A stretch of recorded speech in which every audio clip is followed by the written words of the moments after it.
Quiet, please. Quiet, please.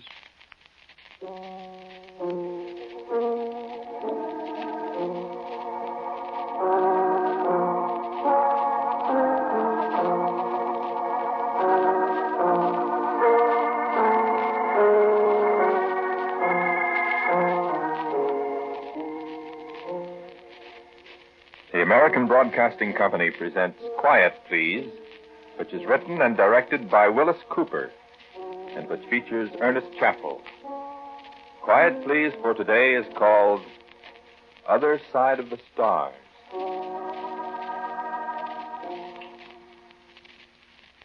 I remember Mount Wilson and the 100-inch telescope. And I remember the astronomer Van Dyke and the little house of galvanized iron on the very edge of the summit. That was the house that had nothing inside it. The absence of everything. No, I have no explanation of it. I think perhaps Van Dyke knew something about it. Up there where you used to be able to look down at night on the lights of 6 dozen cities and towns. You could look up, too, at the stars and the planets that seemed so tantalizingly close above you. If you wondered about them, well, maybe Van Dyke might tell you about them. Maybe. Remember that flying saucer craze about a year ago? Well, Van Dyke could probably tell you something about that, too. If he wanted to. I don't know why I'm laughing. I've got plenty of reason not to laugh. Oh, don't you grin at me. You and I are both in the same boat. You and I and everybody else. Up that old creek without oars, friend.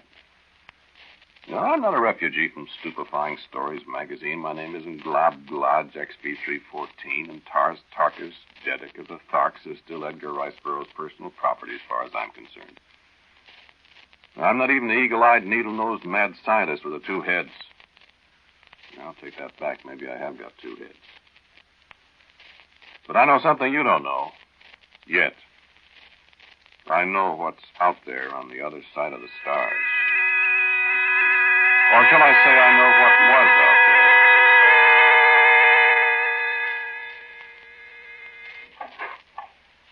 Oh, excuse me. What do you want, young man? Excuse me.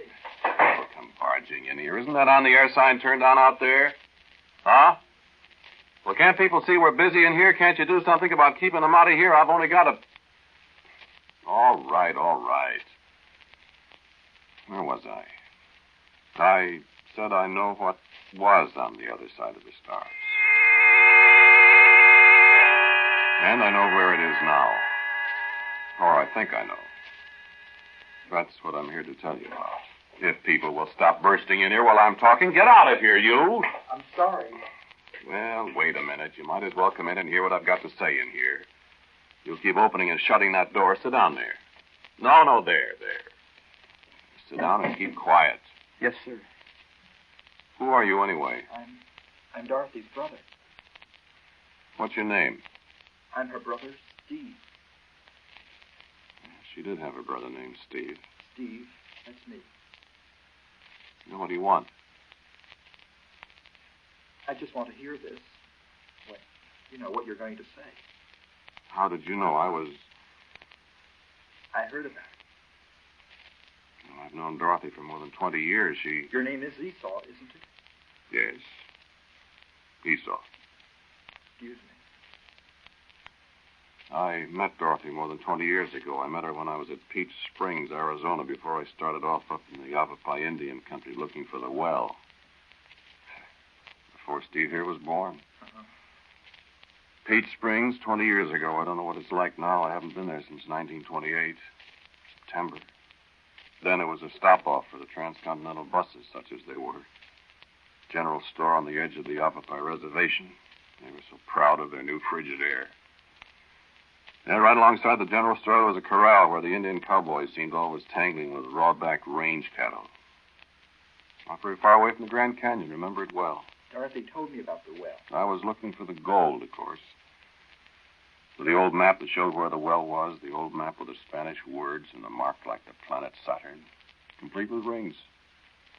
Marked Pozo del Cielo, well of the heavens, well of the sky. Then the other words alongside it in the crabbed soldier's handwriting. Lleno de oro y plata. full of gold and silver. Full of gold and silver. And I was the first man who'd seen that map since, I think it was 1542, maybe 1543. Wasn't anybody in the world who'd seen it for nearly 400 years till I got hold of it. Went looking for it. For the gold and silver. Was that the well where... Dorothy got off the bus from Los Angeles when I did there at Peach Springs. I wasn't aboard it when it started off again. And neither was she. Then she went with me looking for the Well of the Skies. Yeah, it was just that simple. Dorothy was working for some museum. She was investigating prehistoric Indian dwellings. Uh-huh. She was going north, and so was I. Oh, it was all right. We'd been walking about an hour through the mesquite and talking. There was a rattlesnake, big sidewinder. Dorothy produced a gun from somewhere and very casually shot its head off at 15 feet. We stopped talking, I remember, and Dorothy put away the gun. I know how to use a gun, she said very coolly. See what I mean? I saw. Yeah, well, let's get on. That time's a wasting there.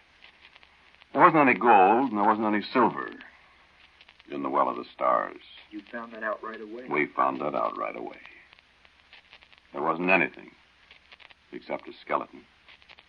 And some very well-preserved pieces of 16th century armor, including a beautifully engraved steel cap, Morion, I think they call them. Morion. And a sword.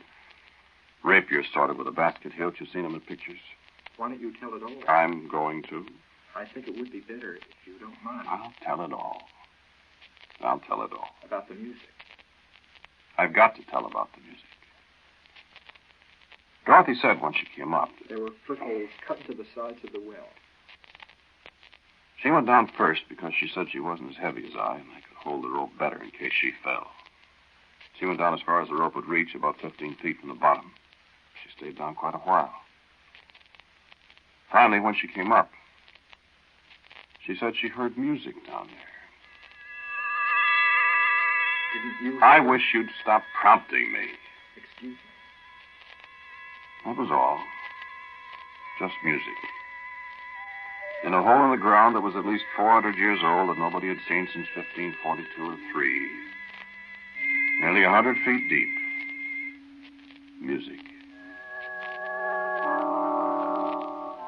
That's all. Just music. You know how far away the stars are? The stars, not the planets. The planets are close. The planets of our sun, I mean. But the stars, they're farther. They're so far away that astronomers measure the distance to them in what they call light years, just to make it simpler. The light year? Well, light travels 186,000 miles a second. A second. 186,000 miles. There isn't any such distance, not on this Earth anyway. Around 25,000 miles around the Earth at the equator. That's the farthest you can go, if you're a human being. Anyway, try and think of 186,000 miles. Then you multiply that by 60 for the distance light travels in a minute. Then by 60 again, and that's how far it travels in an hour. Just light, see? Then if you can still figure, multiply that by 24. That's the distance light travels in one day. And 365 times that is how far it travels in a year. That's a light year. In round numbers, 5,829,196,000,000 miles. And the nearest star is more than 4 times that far away. Alpha Centauri is its name. You could look at it some night, maybe. And the light, you see, started from there more than 4 years ago. Alpha might be bright purple now, and you wouldn't know it. Not for 4 years. That's what Van Dyke, the astronomer, told me, and Van Dyke, the astronomer, knows just about everything. The well. You were talking about the well. What? And Dorothy. Well, I have to tell the whole story, don't I? Pardon me, pardon me. You just shut up, Dorothy's brother. You just keep still and don't say anything. The hand on that clock just keeps going around. The first thing I know... I'm sorry. It was dark night when I finally climbed up out of the well. It was just like Dorothy said it was. The rope was too short to get all the way to the bottom. And when I came up, it was dark. And there wasn't a sound to be heard, except once in a while a coyote howling somewhere way off in the distance. The music. Tell about the music. I heard the music, too, while I was down in the well. I didn't say anything for a couple of minutes after I climbed out over the rim. Finally, Dorothy said in the dark, "Did you hear it?" I thought for a minute. I wondered if I had heard it, or... You see, there wasn't a sound up there on the ground, like I said. And I thought for a minute, and finally I said, "Yes." "Yes," I said, "I heard it, too." "I don't hear it now, though," I said. "Listen. Do you?" No. I don't hear anything. What do you suppose? I don't know. I never heard anything like it before. Echo, maybe? No, it wasn't an echo. It came from Where? up above. Nothing here to make any music, though. Indians? Not like that. Esau. What? Build a fire. Yeah, I guess I'd better. Go ahead. All right. Well? Listen. What? Well, listen. Honest, I'm scared. What? So am I. You've got that gun. I don't... I'm not sure that gun would be much use. You think there's something down there? Do you? I don't know. Maybe we ought to go back to Peach Springs. We may break our necks in the dark. I don't know which way it is either. Go by the stars. No. I'm cold. Blankets? You got blankets, too? Yeah. Esau. What? What do you think it... Oh, Now what? look there. At the mouth of the well. What? You see a kind of light? No. Don't look right at it. Look kind of to one side. I don't see anything. Do you hear anything? Do you? Do you?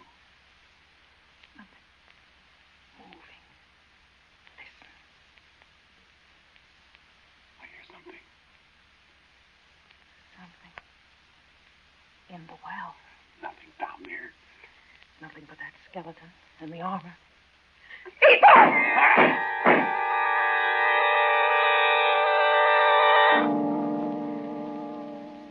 And when the ice had finally melted away from my heart and I could move at last, I aimed my flashlight toward the well's mouth, and in the bright beam I saw a poor, harmless lizard choking its little life away 1/2 foot from the lip of the well.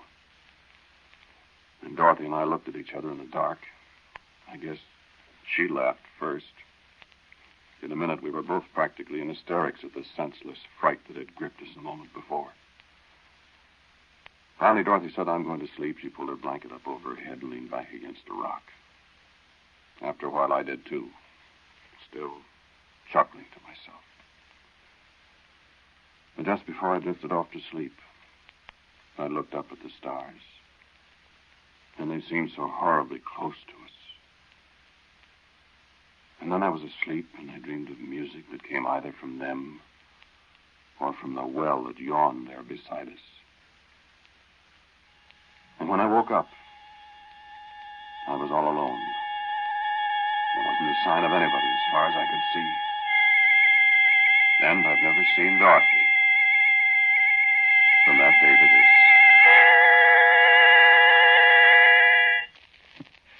But you talked to her. What? Yes, I've talked to her. Yes, I've talked to her. That's what I wanted to tell about. Van Dyke, the astronomer, told me a lot of things when I talked to him. Van Dyke knew what that well was. And he knew about the music. He knew where that came from, too. Music. Yeah, I'd better tell you about it. I never heard music quite like it before. I couldn't place it. sounded something like, well, like somebody talking, only whoever it was used music instead of words. You could almost understand it. After a while, I did understand it. Tell about trying to find Dorothy. The first thing I thought about, of course, was she'd fallen. I wasn't very enthusiastic about climbing down in that well, naturally. But there wasn't anything else to do. She wasn't down there. The skeleton was still there on the bottom of the well. When I got to the end of the rope, I jumped on down. There wasn't anything at all except those old bones and the pieces of armor he'd worn when he was alive. And at last, in the light of my flashlight way down there, a hammered silver bracelet. A hammered silver bracelet I'd seen the day before on Dorothy's left wrist. But there was something else down there. What? What did you say? Something else. How did you know? I know. Yes. There was something else. I didn't know it at the time. If I'd known it was there. But I didn't. I didn't know about it till after I'd talked to Van Dyke, and it was too late. I should have known. It all falls into place. Now, the name of the place, Pozo del Cielo, Well of the Skies. The music that came from nowhere. I know what you mean, but I don't think they do. Excuse me. We think about this Earth. We think it's the most important place in the solar system. It isn't. The solar system's not very important either. Will you keep quiet? I'm sorry. No, the solar system isn't very important either. It's only a tiny little bit of the... Universe? Not universe, it's plural. We're all part of what we call the Milky Way, billions and billions of universes. As far as anybody could see with the biggest telescope ever invented, and the people in the other universes are just as ignorant of us as we are of them, just as uninterested. Except a few of the scientists. Now, let's not talk like one of those magazines, young man. Steve. The chances of an intelligent being from another universe even seeing this one of ours is pretty remote. What? Certainly there are intelligent beings in the other universes. Don't be so self-important. No, they're not necessarily like us. They aren't like us, as a matter of fact. Why should they be? Who are we? Just leave it like that. There are intelligences other than the so-called human race. Hate us? Don't be silly. Most of them don't know we exist. Afraid of us? It's sillier yet. The well. That's right. The well. You don't think the so-called human race dug that well, do you? You don't flatter yourself that that music was produced by human beings, do you? You don't think Dorothy disappeared through any human means, do you? Well, the answer in each case is no. The human race didn't have anything to do with it. Why? The thing told me.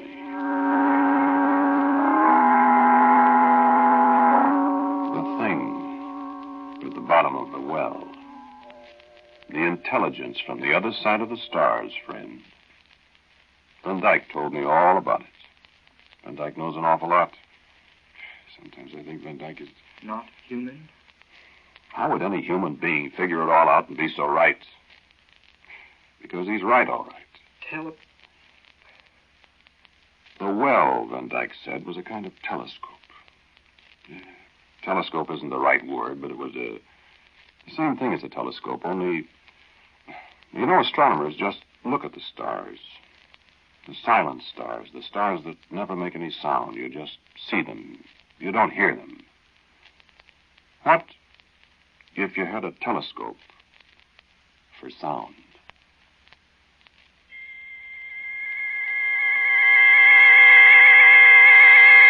Why should the stars be silent? I'll tell you something. They're not. They're just so far away we can't hear them. Yeah, talk all you want about having to have atmosphere and stuff to be able to hear sound. That's human reasoning. And these people, the stars, they know one or two things we don't know. Stars? People? Certainly the stars are alive. Certainly what's on the other side of them is alive. Well, go right ahead and laugh. I don't care what you think. You'll find out different. Only it'll be too late, see? You... about Dorothy? I have a couple of other things to say first, Steve. Then Dorothy. It was 20 years ago that I first saw the Well of the Skies and heard the music. It took me 16 years nearly to get the story all wrapped up. From Van Dyke and from my own researches. I even took Van Dyke to see the well. He listened to the music, and he laughed. You don't know Van Dyke. You never heard him laugh. Gives me the creeps. A little more than 6 years ago, he gave me the machine. You've heard of the electrocelograph.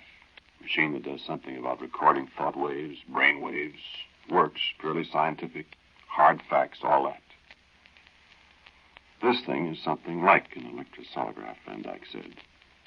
Put on these earphones, turn it on, watch the dials. That's all.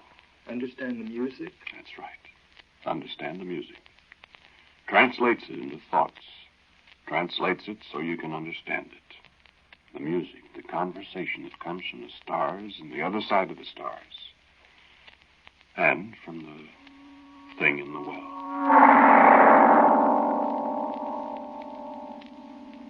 The thing in the well.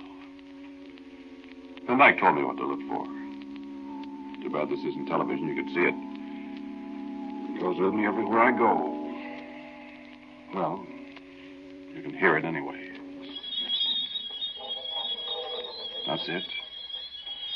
That's the first intelligent thing from the stars, the other side of the stars, that anybody on this earth has ever encountered. Just a little sphere, just like a ball. It is like an egg, kind of, except it's not hard and brittle like an egg. Warm to the touch, moves, thinks, does whatever it wants to, talks by music. No, I don't know much more about it, except it's alive, very highly alive.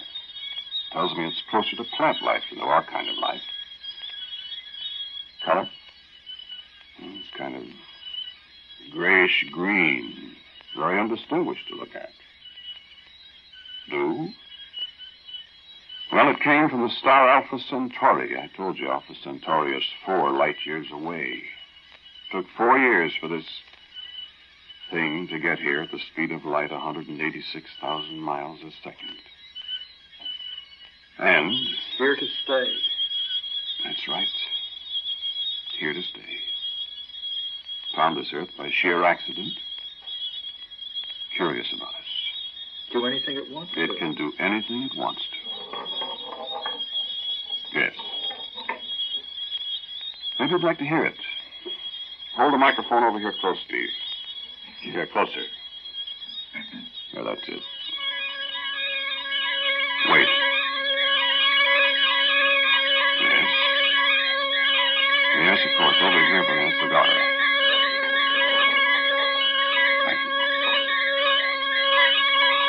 We'll let you hear it through the machine now so you can hear. So you can understand what it's saying. Just a second, I'll turn on the machine.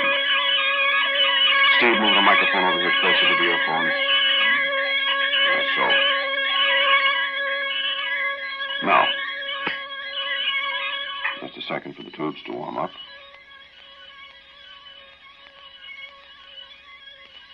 Now we adjust this dial. This one.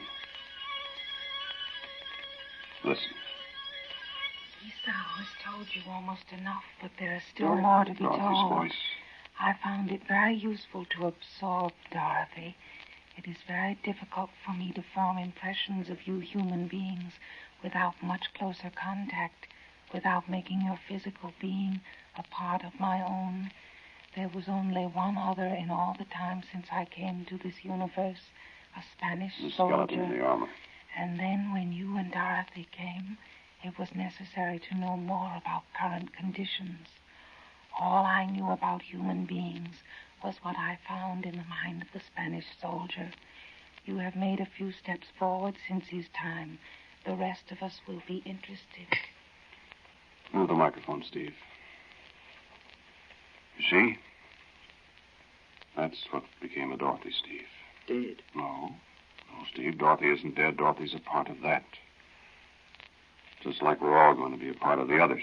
Excuse me. I mean... I was out in California 2 weeks ago. Van Dyke, he's still at Mount Wilson. He wouldn't go to Palomar. There's something about Mount Wilson and the 100-inch telescope and the little house on the mountaintop that's got nothing in it. I told you about that. Van Dyke doesn't want to leave. Van Dyke showed me a photograph made through the 100-inch on the 3rd of March. Yeah, let me show it to you, Steve. Stars. You describe it, Steve. This picture was made toward Alpha Centauri. Yeah, that's Alpha Centauri there. Now, there. You describe what you see, Steve. Oh, no. Go on. Stars. Millions of stars. And this? Cloud. A cloud, blotting out the stars from a sixth of a light year away. 2 months ago, sixth of a light year. Now, this photograph, made April 7th, Steve. Steve. The cloud. It's bigger. The 12th of a light year closer to the Earth, Steve. They're coming. I don't know. Put the microphone over here closer. Yeah, by the machine. Here, listen now. Here is the word from the other side of the stars. Here is the word from the beings, the intelligences, the things from Alpha Centauri. Listen.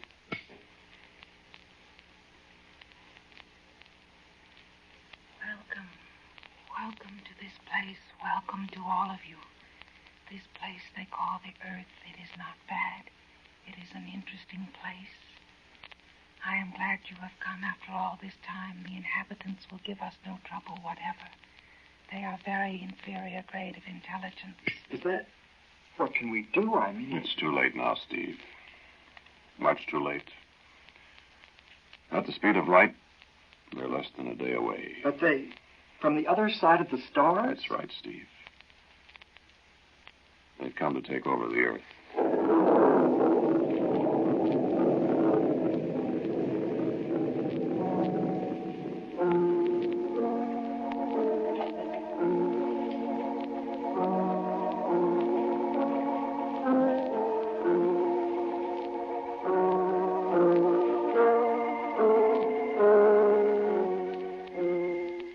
The title of today's Quiet Please story was The Other Side of the Stars.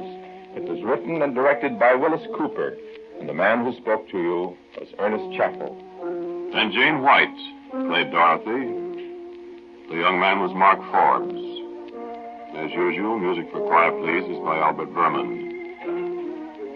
Now for a word about next week, our writer-director Willis Cooper. Thank you for listening to Quiet, Please. Next week I have a love story for you for a change. It's called The Little Mornings.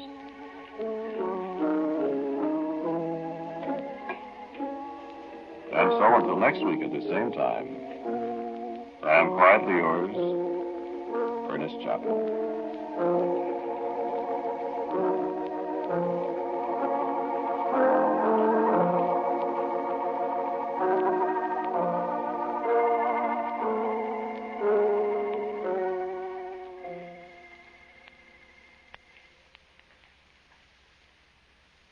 Don't take any chances with your family's health. Each year, be certain that you and the others in your family have a chest X-ray to determine whether or not you have TB. Chest X-rays are available at your local tuberculosis clinic. Please take no chances. Have a chest X-ray. Help wipe out tuberculosis. This is ABC, the American Broadcasting Company. This is WJZ, New York's first station, and WJZ-FM. For the inside version of the news, the factual highlights that lie behind the headlines, listen for Drew Pearson coming up next. Stronger, shock-resisting.